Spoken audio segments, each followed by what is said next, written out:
हिंद मेरे प्यारे दोस्तों, कैसे हैं आप सब। आई होप कि आप अच्छे होंगी और अच्छे से अपने प्रतियोगिता परीक्षा की तैयारी भी कर रहे होंगी। तो आज है 5 जून 2025 और आज की जितने भी महत्वपूर्ण करंट अफेयर्स होंगी और स्टैटिक जीके होंगी वो सभी हम इस वीडियो में डिस्कस करेंगे। तो आइए मेरे प्यारे बच्चों, हम शुरू करते हैं आज का हमारा प्यारा सा महत्वपूर्ण करंट अफेयर्स। तो मेरे प्यारे बच्चों देखो, पहला प्रश्न हमारा है, आक्रामकता से शिकार मासूम बच्चों का अंतर्राष्ट्रीय दिवस कब मनाया जाता है। आक्रामकता से शिकार मासूम बच्चों का अंतर्राष्ट्रीय दिवस कब मनाया जाता है। तो आप बोलोगे कि सर ये दिवस जो है 4 जून को मनाया जाता है। कब मनाया जाता है तो क्या बोलोगे आप कि सर 4 जून को मनाया जाता है। अब बात करते हैं जून महीने में कौन कौन से दिवस मनाए गए हैं। तो विश्व दूध दिवस मनाया गया 1 जून को। अंतर्राष्ट्रीय बाल रक्षा दिवस 1 जून को मनाया गया। Happy global day of parents मेरे प्यारे बच्चों 1 जून को मनाया गया। और अंतर्राष्ट्रीय यौनकर्मी दिवस 2 जून को मनाया गया। अच्छा मेरे प्यारे बच्चों, विश्व साइकिल दिवस कब मनाया गया। तो आप बोलोगे कि सर 3 जून को मनाया गया है विश्व साइकिल दिवस। तो मेरे प्यारे बच्चों, हम बढ़ते हैं हमारे अगले प्रश्न की ओर। तो प्रश्न हमारा है, हाल ही में किस राज्य का मेनार और खींचन गांव भारत का रामसर साइट घोषित हुआ है। हाल ही में किस राज्य का मेनार और खींचन गांव भारत का रामसर साइट घोषित हुआ है। तो बोलोगे कि सर ये तो गांव राजस्थान का है। कहाँ का है तो क्या बोलोगे, राजस्थान का है। अब जब राजस्थान का है तो राजस्थान के बारे में तो हम जानेंगे ही। सबसे पहले दोस्तों हम बात कर लेते हैं जरा सा गुजरात के बारे में। तो आइए जानते हैं थोड़ा गुजरात के बारे में। गुजरात जैसे ही आए तो आप याद रखना, गुजरात में 2 झील, एक झील है थोल झील। कौन सा झील मेरे प्यारे बच्चों, तो बोलोगे थोल झील। और दूसरा झील याद रखना जिसका नाम है सुदर्शन झील। कौन सा झील, तो क्या बोलोगे कि सर सुदर्शन झील के अगर बारे में बात किया जाए तो ये कहाँ पर है, तो क्या बोलोगे गुजरात में है। अब बात करें महाराष्ट्र के बारे में मेरे प्यारे बच्चों। तो महाराष्ट्र में एक और झील है जिसका नाम है लोनार झील। लोनार लेक कहाँ पर है, तो क्या बोलोगे महाराष्ट्र में है। और छत्तीसगढ़ से तो आपको पता ही होगा कि छत्तीसगढ़ में मेरे प्यारे बच्चों इंद्रावती इंद्रावती राष्ट्रीय इंद्रावती राष्ट्रीय उद्यान मेरे प्यारे बच्चों कहाँ पर है, तो आप बोलो सर छत्तीसगढ़ में है। छत्तीसगढ़ में मेरे प्यारे बच्चों एक झरना भी है जिसका नाम है चित्रकूट झरना। मेरे प्यारे बच्चों कौन सा झरना है, तो चित्रकूट झरना जो है ये कहाँ पर है, तो आप बोलोगे कि सर छत्तीसगढ़ में है चित्रकूट झरना। अब हम बात कर ले महाराष्ट्र के बारे में। तो देखो मेरे प्यारे, महाराष्ट्र से क्या क्या, सॉरी दोस्तों, अब बात करते हैं थोड़ा रामसर साइड के बारे में।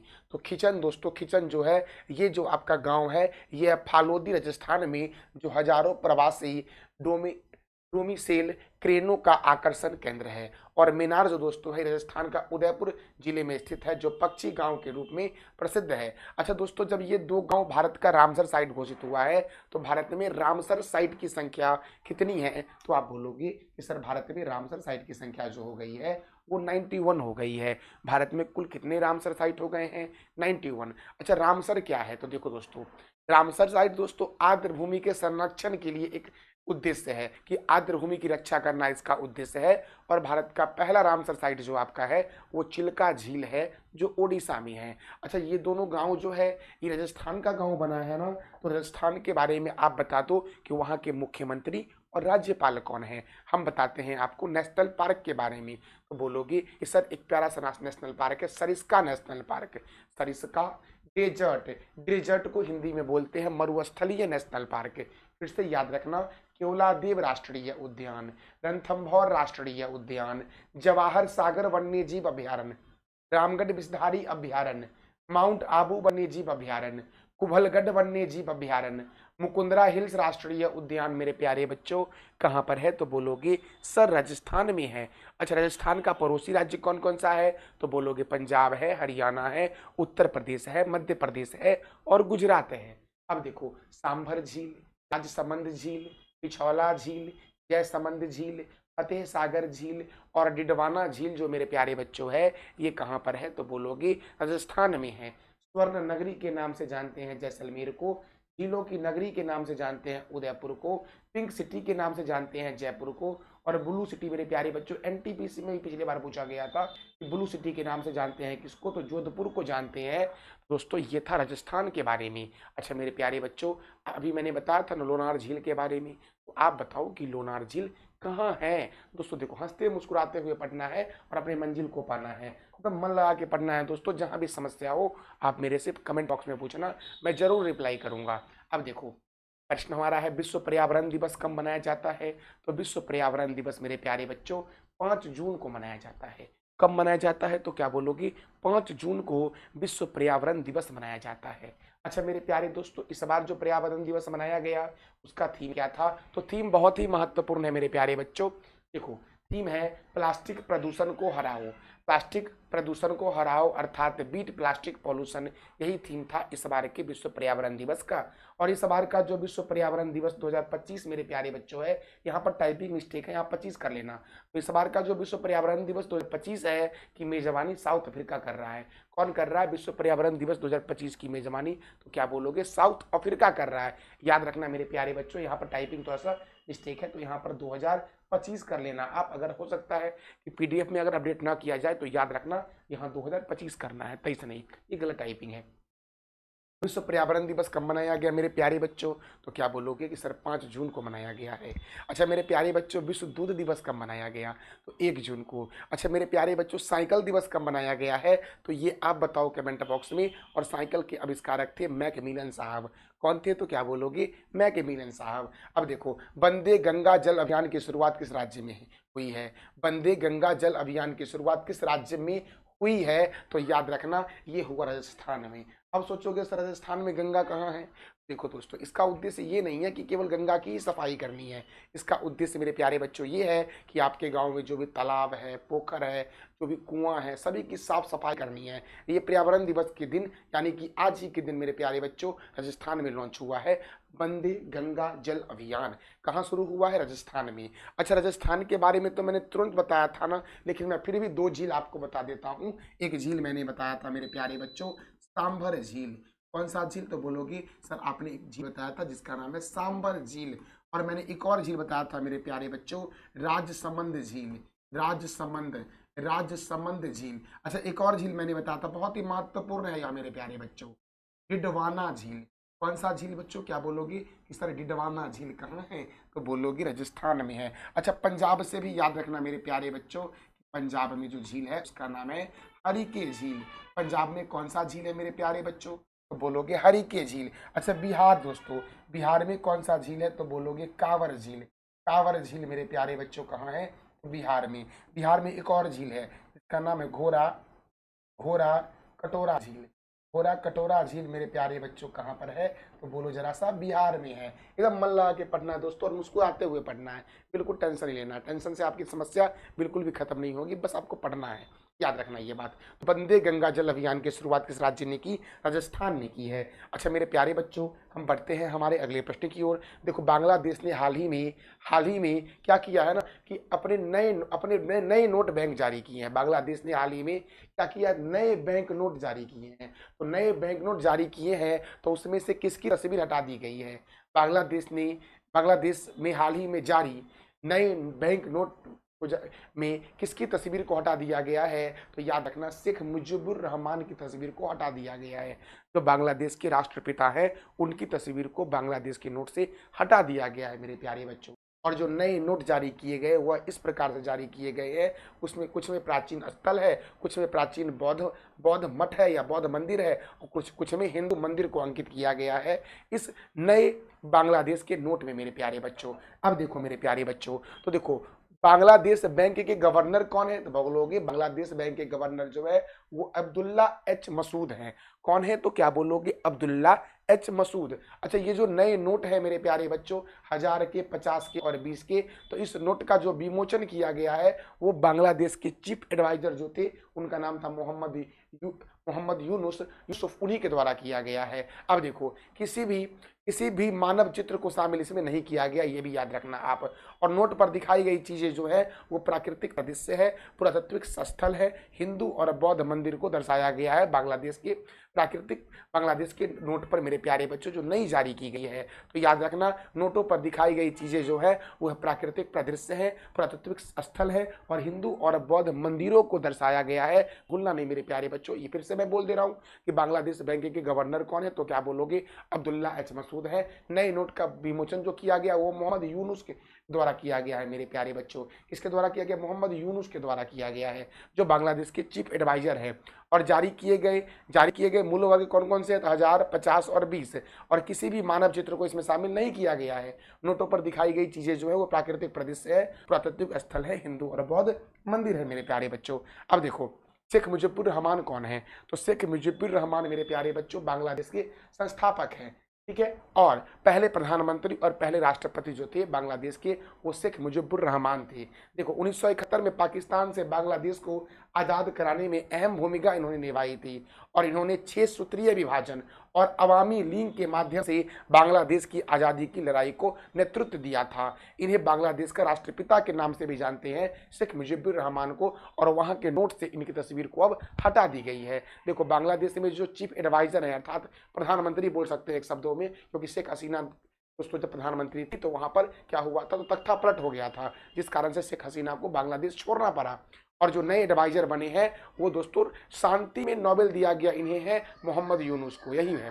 तो याद रखना इन्होंने क्या किया, देखो तो इन्होंने क्या किया, तो इन्होंने बांग्लादेश के नोट पर से मोहम्मद शेख मुजीबुर रहमान की तस्वीर को हटा दी है। और बांग्लादेश के राष्ट्रपिता किसे कहते हैं, तो शेख मुजीबुर रहमान को कहते हैं, ये भी याद रखना। इन्हें बांग्लादेश में बंग बंधु के नाम से भी जानते हैं। और 15 अगस्त 1975 को एक सैन्य विद्रोह में उन्हें और उनके परिवार को अर्थात शेख मुजीबुर और उनके परिवार के लगभग सभी सदस्यों को ढाका में मार दिया गया था। ढाका जो है वो बांग्लादेश की कैपिटल है और बांग्लादेश की राजधानी क्या है? ढाका, मैंने बताया अभी।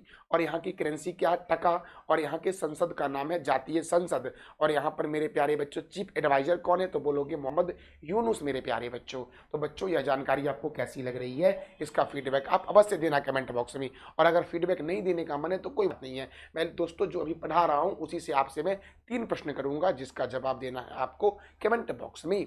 तो देखो अगला प्रश्न है ड्रैगन फ्रूट। ड्रैगन फ्रूट के उत्पादन में कौन सा देश प्रथम स्थान पर है? यही है मेरे प्यारे बच्चों ड्रैगन फ्रूट, जिसका छिलका जो है वो गुलाबी रंग का है, मध्य में सफेद और काले रंग के दाने हैं, यही है ड्रैगन फ्रूट। और इसके उत्पादन में मेरे प्यारे बच्चों जो वियतनाम देश है, वियतनाम ये है प्रथम स्थान पर। चाइना मेरे प्यारे बच्चों द्वितीय स्थान पर है। इंडोनेशिया जो है वो तृतीय स्थान पर है। और थाईलैंड जो है वो चतुर्थ स्थान पर है। तो वियतनाम की राजधानी हनोई है, चीन की राजधानी बीजिंग है, इंडोनेशिया की राजधानी जकार्ता है और थाईलैंड की राजधानी क्या है? तो इसका जवाब दे दो आप मेरे प्यारे बच्चों कमेंट बॉक्स में। अब हम बात करते हैं इस फ्रूट के बारे में, ड्रैगन फ्रूट है क्या आखिर? तो देखो ड्रैगन फ्रूट का छिलका दोस्तों गुलाबी या लाल रंग का होता है और ऊपर हरे रंग की पंखुड़ी जैसी आकृति होती है। देखो गूदा जो इसका होता है वो सफेद तथा लाल रंग का है, जिसमें छोटे छोटे काले बीज होते हैं। और स्वाद इसका हल्का मीठा कीवी और नाशपाती जैसा होता है। यह जो फल है दोस्तों आपका, ये फल जो है कम कैलोरी वाला फल है, लेकिन इसमें फाइबर, विटामिन सी, कैल्शियम और एंटीऑक्सीडेंट से भरपूर फल है। यह डायबिटीज रोगी के लिए भी लाभकारी माना जाता है इस फ्रूट को, जिसका नाम क्या है मेरे प्यारे बच्चों? तो ड्रैगन फ्रूट याद रखना बहुत ही महत्वपूर्ण है मेरे प्यारे भाइयों। देखो मेरे प्यारे बच्चों तो हम अगले प्रश्न की ओर बढ़ते हैं। हमारा अगला प्रश्न है US India strategic partnership forum अर्थात USIFSPF द्वारा ग्लोबल लीडरशिप अवार्ड 2025 से किसे सम्मानित किया गया है? तो कुमार मंगलम बिरला को सम्मानित किया गया है। इसका आंसर दोस्तों हो जाएगा डी नंबर वाला। तो मेरे प्यारे बच्चों याद रखना, देखो ग्लोबल लीडरशिप अवार्ड 2025 से USISPF द्वारा सम्मानित किया गया है कुमार मंगलम बिरला को। अब हमारा अगला प्रश्न है 51वां G7 शिखर सम्मेलन 2025 का आयोजन किस देश में होगा? याद रखना दोस्तों, देखो 51वां G7 शिखर सम्मेलन 2025 का आयोजन अल्बर्टा में होगा। कहाँ होगा? अल्बर्टा में।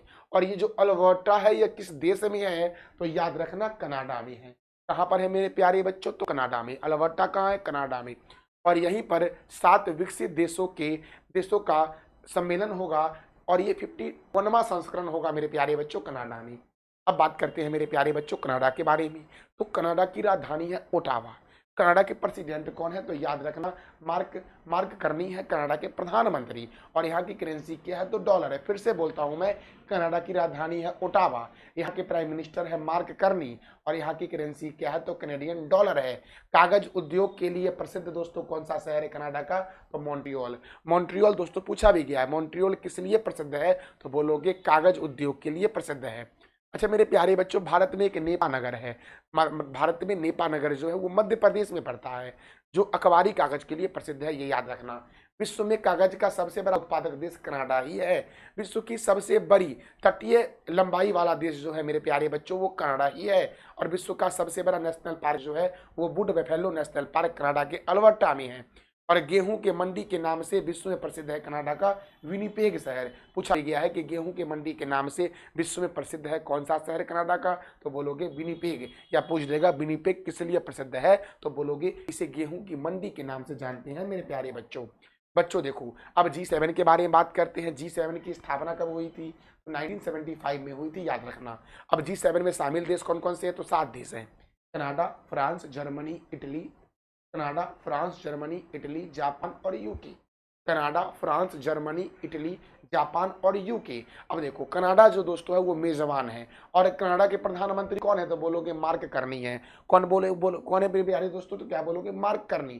फ्रांस के कौन है? तो बोलोगे फ्रांस के राष्ट्रपति है इमैनुअल मैक्रो। जर्मनी के चांसलर कौन है मेरे प्यारे बच्चों? तो बोलोगे फेडरिक मर्ज हैं। इटली के प्रधानमंत्री कौन है? Giorgia Meloni. और जापान के प्रधानमंत्री कौन है? तो क्या बोलोगे? सिरेगु इसीबा मेरे प्यारे बच्चों, सिरेगु इसीबा। अच्छा यूके अर्थात यूनाइटेड किंगडम के प्रधानमंत्री कौन है? तो की स्टारमर है मेरे प्यारे बच्चों, ये भी याद रखना। और ये भी आप याद रखना कि इस बार भारत को इनवाइट नहीं किया गया है G7 समिट में मेरे प्यारे बच्चों, क्योंकि कनाडा का भारत के साथ कुछ विवाद था, जिस कारण से G7 में इस बार कनाडा ने भारत को आमंत्रित नहीं किया है, ये याद रखना मेरे प्यारे बच्चों। कई बार यह भी एग्जाम में पूछा गया है कि G7 में कौन से देश शामिल नहीं है, उसमें भारत का नाम होता है। तो याद रखना G7 में भारत शामिल नहीं है। शामिल कौन कौन सा है? तो देखो Canada, France, Germany, Italy, Japan, UK. या ऐसे याद रखना, Canada, France, Germany, Japan. Canada, France, Germany, Japan. क्या बोलोगे? Canada, France, Germany, Japan. और कौन? तो और बोलोगे इटली और यूके। याद रखना कनाडा, फ्रांस, जर्मनी, जापान। और क्या बोलोगे? इटली और यूके मेरे प्यारे बच्चों, याद रखना आप G7 में शामिल हैं। और देखो अमेरिका भी तो शामिल है ना। तो अमेरिका जो है, संयुक्त राष्ट्र अमेरिका जो है, यहाँ के राष्ट्रपति कौन है? Donald Trump. तो आप क्या बोलोगे? G7 में कौन कौन देश शामिल है? तो Canada, France, Germany, Japan, Italy, UK और अमेरिका। इटली, यूके और अमेरिका। मेरे प्यारे बच्चों, हम बढ़ते हैं अगले प्रश्न की ओर। अगला प्रश्न है, हाल ही में किस राज्य ने पूर्व अग्निवीरों के लिए, देखो अग्निवीर दोस्तों इनका कार्यकाल होता है 4 वर्षों का। तो पूर्व अग्निवीर जो रिटायरमेंट हो जाएगा जिनका, या पूर्व अग्निवीर को पुलिस आरक्षण दिया गया है 20%। और ये राज्य देने वाला जो है ये उत्तर प्रदेश है। कौन सा राज्य है? उत्तर प्रदेश। तो याद रखना उत्तर प्रदेश ने पूर्व अग्निवीरों के लिए 20% पुलिस आरक्षण को मंजूरी दी है। अब बात करते हैं उत्तर प्रदेश के बारे में। तो बोलना आप, उत्तर प्रदेश की राजधानी है लखनऊ। और लखनऊ है मेरे प्यारे बच्चों गोमती नदी के किनारे। उत्तर प्रदेश के मुख्यमंत्री कौन है? तो क्या बोलोगे? योगी आदित्यनाथ। और उत्तर प्रदेश के गवर्नर कौन है? तो आनंदीबेन पटेल हैं। उत्तर प्रदेश में राज्यसभा सीट 31 है और लोकसभा सीट 80 है।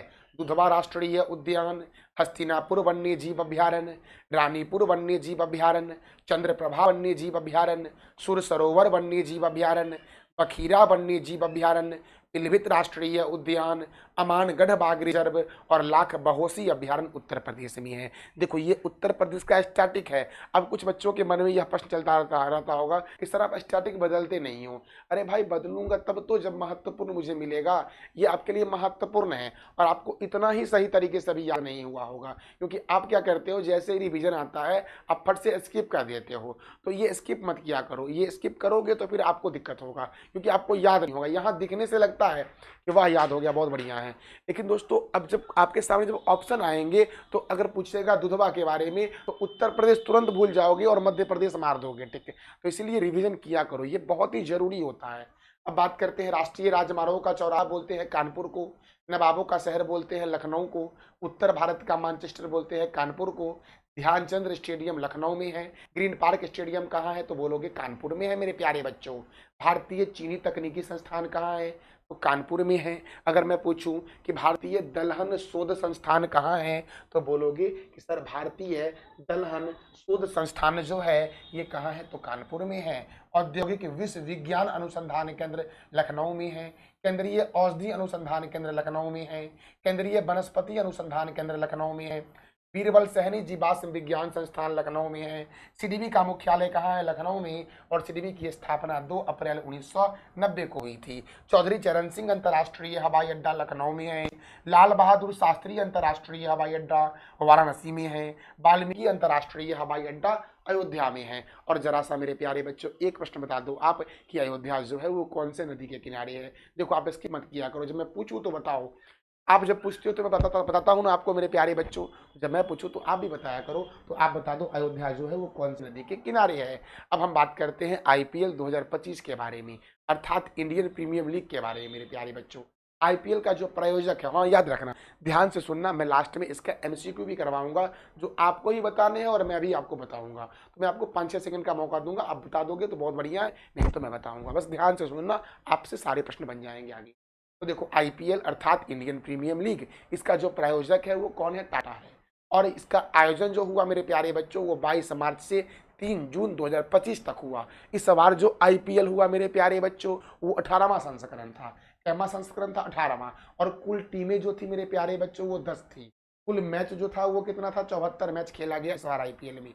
जो फाइनल मैच खेला गया वो दुनिया का सबसे बड़ा स्टेडियम में खेला गया, जिसका नाम क्या है, नरेंद्र मोदी स्टेडियम। और ये है कहाँ पर, अहमदाबाद गुजरात में है। जो विजेता को दिया गया वो 20 करोड़ की राशि दी गई और उपविजेता को 12.50 करोड़ दिया गया मेरे प्यारे बच्चों। अच्छा बच्चों, आईपीएल 2025 का पहला शतक जो लगाया था वो ईशान किशन ने लगाया था। अगर मैं पूछूं आपसे कि आईपीएल का पहला शतक मेरे प्यारे बच्चों किसने लगाया था तो बोलोगे सर ईशान किशन ने लगाया था।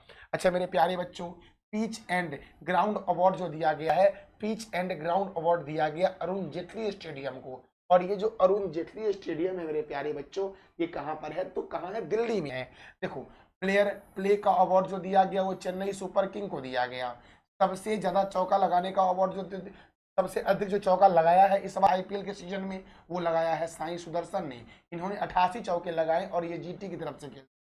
सबसे लंबा छक्का लगाया दोस्तों 109 मीटर का रविंद्र जडेजा ने मेरे प्यारे बच्चों। और जीता कौन, तो आप भी बहुत खुश होंगे मेरे प्यारे बच्चों, मैं भी बहुत खुश हूँ कि विजेता कौन रहा है तो बोलोगे रॉयल्स चैलेंजर्स बेंगलुरु। दोस्तों कौन रहा है विजेता, बोलोगे आरसीबी सर रहा विजेता। दोस्तों कौन विजेता रहा है तो आरसीबी रहा है, जिन्होंने मेरे प्यारे बच्चों 190 रन बनाया था। और जो उप विजेता रहा है मेरे प्यारे बच्चों वो पंजाब किंग्स रहा है, जिन्होंने 7 विकेट गवा करके 184 रन बनाया था। और नोट याद रखना, आरसीबी जो है मेरे प्यारे बच्चों वो 6 रनों से जीत गई। सॉरी, आरसीबी जो मेरे प्यारे बच्चों है वो 6 रनों से जीत गई मेरे प्यारे बच्चों।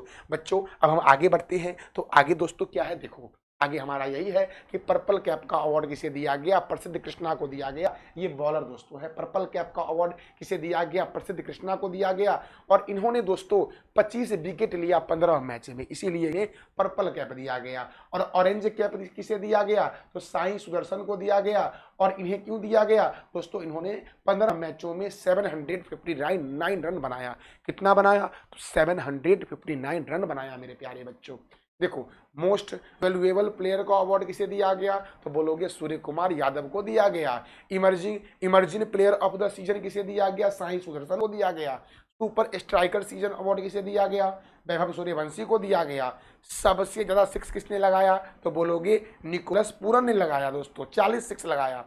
Player of the match final में किसे दिया गया तो कुणाल पांड्या को दिया गया। ये आरसीबी की तरफ से खेलते हैं। कैच ऑफ द सीजन किसे दिया गया तो दोस्तों याद रखना कैमेंद्रू मेंडिस को दिया गया कैच ऑफ द सीजन। अब मेरे प्यारे बच्चों सबसे महंगा खिलाड़ी कौन थे इस बार आईपीएल के तो बोलोगे ऋषभ पंत थे, जिन्हें 27 करोड़ में खरीदा गया था मेरे प्यारे बच्चों। अच्छा किस टीम ने खरीदा था ये जरा आप बता दो तो कमेंट बॉक्स में। अब बात करते हैं सर्वाधिक बार जो आईपीएल विजेता रहा है मेरे प्यारे बच्चों, वो रहा है चेन्नई सुपर किंग 5 बार और मुंबई इंडियंस 5 बार। चेन्नई सुपर किंग दोस्तों पहला जो आईपीएल ट्रॉफी जीता था वो कब जीता था मेरे प्यारे बच्चों, 2010 में, उसके बाद 2011 में, उसके बाद 2018 में, उसके बाद 2021 में, उसके बाद 2023 में। और मुंबई इंडियंस मेरे प्यारे बच्चों पहली बार जीता 2013 में। कब जीता, देखो मुंबई 3 अक्षर का है ना, तो याद रखना 13 नहीं। अब देखो मुंबई इंडियंस 3 अक्षर का है 13 में, इंडियंस 5 अक्षर का है 15 में मेरे प्यारे बच्चों। और याद रखना मेरे प्यारे बच्चों, देखो 13 में, 15 में, 17 में, 19 में और 20 में जीता। याद रखना 13 में, 15 में, 17 में, 19 में और 20 में मुंबई इंडियंस ने 5 बार जीता। केकेआर ने दोस्तों 2012 में जीता, 2014 में जीता, 2024 में जीता। आरआर ने मेरे प्यारे बच्चों 2008 में जीता। एसआरएच ने मेरे प्यारे बच्चों 2016 में जीता आईपीएल का ट्रॉफी। जीटी ने मेरे प्यारे बच्चों 2022 में और आरसीबी ने 2025 में जीता इस बार। और डेक्कन चार्जर्स ने मेरे प्यारे बच्चों 2009 में आईपीएल का खिताब अपने नाम किया था। अच्छा, आईपीएल की स्थापना कब की गई थी? आईपीएल की स्थापना बोलोगे कि सर इतना हल्का क्वेश्चन, 2007 में मेरे प्यारे बच्चों। किसके द्वारा? बीसीसीआई के द्वारा। तो बीसीसीआई की स्थापना कब हुई ये आप बताओ कमेंट बॉक्स में, हल्का है तो। अब देखो पहला संस्करण जो हुआ था आईपीएल का 2008 में हुआ था। अब कुछ बच्चे बोलेंगे कि सर 2008 में स्थापित हुआ था। भाई देखो स्थापित 7 में हुआ था, पहला संस्करण हुआ था 2008 में, तो कन्फ्यूज बिल्कुल ही मत होना। और प्रथम संस्करण के जो विजेता कौन थे, तो याद रखना राजस्थान रॉयल्स। और 2024 में विजेता कौन थे? केकेआर। और 2023 में विजेता कौन थे? चेन्नई सुपर किंग 5 बार अब तक विजेता रह चुकी है। और मुंबई इंडियंस भी 5 बार अब तक विजेता रह चुकी है मेरे प्यारे बच्चों। तो ये मैंने बताया आईपीएल के संदर्भ में करंट अफेयर्स। तो आप मेरे प्यारे बच्चों क्रिकेट के महत्वपूर्ण कप और ट्रॉफी का नाम बता दो कमेंट बॉक्स में। अब हम मेरे प्यारे बच्चों करेंगे इससे संबंधित एमसीक्यू। तो देखो मेरे प्यारे बच्चों आईपीएल 2025 का आयोजन कब से कब तक हुआ? तो क्या बोलोगे, पहले आप बताओ मेरे प्यारे बच्चों, क्या बोलोगे इसका आंसर? तो बोलोगे 22 मार्च से 3 जून 2025 तक मेरे प्यारे बच्चों आईपीएल 2025 का आयोजन कब से कब तक हुआ? तो इसका आंसर हो जाएगा बी नंबर वाला, 22 मार्च से 3 जून तक बच्चों। अच्छा मेरे प्यारे बच्चों देखो, अब बोलोगे आईपीएल 2025 का खिताब किस टीम ने जीत लिया? आईपीएल 2025 का खिताब किस टीम ने जीत लिया? इतना आसान मेरे प्यारे बच्चों, और सबको याद होगा ये क्वेश्चन कि रॉयल चैलेंजर्स बेंगलोर ने जीता मेरे प्यारे बच्चों। अच्छा उप विजेता बताओ, और ये भी बता दो कि जब आरसीबी ने जीता है तो कितने रनों से जीता है मेरे प्यारे बच्चों। बच्चों अब देखो अगला प्रश्न हमारा है आईपीएल 2025 में ऑरेंज कैप किस खिलाड़ी को मिला? आईपीएल 2025 में ऑरेंज कप किस खिलाड़ी को मिला? तो साई सुदर्शन को मिला। किसे मिला? साई सुदर्शन को मिला मेरे प्यारे बच्चों। देखो आईपीएल 2025 में पर्पल कैप का अवार्ड किसे दिया गया?